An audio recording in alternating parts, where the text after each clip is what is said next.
lagi dengan Broly TV. Kali ini kita unboxing dulu ya. Ada paketan kemarinnya kan patah nih, ini harus diganti nih. Mau dilem kayak gimana pun kayak tetap akan patah. Jadi kita kemarin pesen di apa ini ya, sepatu roda Bekasi nih, di sepatu roda Bekasi. Oke, kita langsung buka aja ya.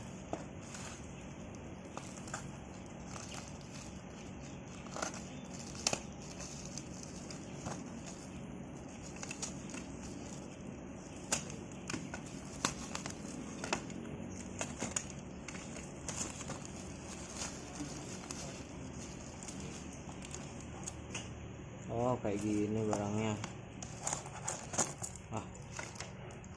Kita beli dua.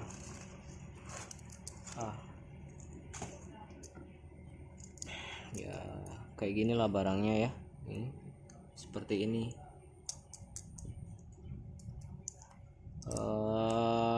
Beritanya sih ini punya Flying Eagle. Nih, strap atas Flying Eagle. Oke.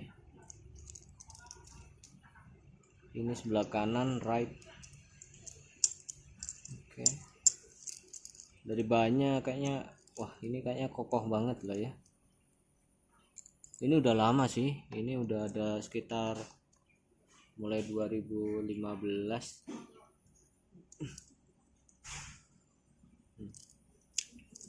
Jadi habis itu kita akan masang di sini, kita pasang di sini ya. Kita ganti ini. Jadi kita ganti. Ini harus dibor nih. Ini harus dibor. Buat kalian yang mau ganti, ini harus dibor. Karena ini bukan kayak gini. Kalau ini kan udah, modelnya udah kayak gini. Udah pakai baut ulir. Oke, sekian dulu. Nanti kita buat videonya cara ngebornya. Oke, jangan lupa subscribe and like, comment. See you next time.